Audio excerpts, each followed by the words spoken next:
And verses 3 and 4, he says, look, have I not subjugated other peoples in order to save you? Mind you, has he not allowed them to conquer other people? This is a conversation that comes up frequently. The God of the Old Testament, he allowed a nation to completely wipe out and destroy other nations. What type of God is this? But it stems deeper than just a chosen people. They're chosen because they were following him from the beginning. Remember, as we looked at last week, and as I made mention of, these were a people that despite living in sin around them, a few remained devoted to God. And it just didn't end in human history there. Sure, in the time of Noah, we saw the flood that kind of wiped out things, but you saw that line that passed through. And from them, more sin came about. We see the Tower of Babel and the collapse of that, but a few remained. And then despite all of the overtaking of land and the deaths, and you see Sodom and Gomorrah, and you see all this destruction, but a few remain. Mm-hmm. We're following that line of a few that remain. It doesn't end the rest of the world. People are still living.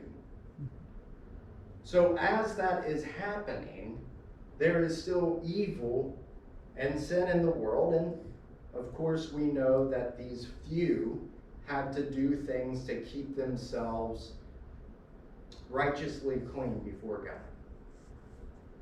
Which is why Jesus took on that sin, which is why God provided that way that we no longer have to do those things, but just believe in him and know who he is.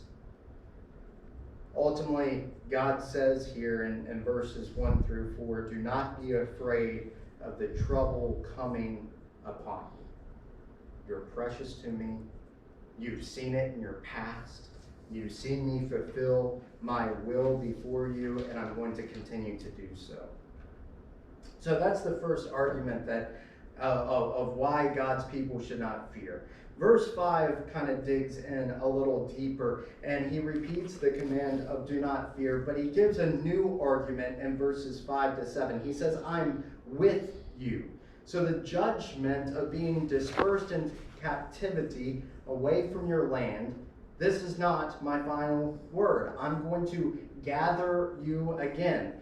You're called by my name. I created you for my glory.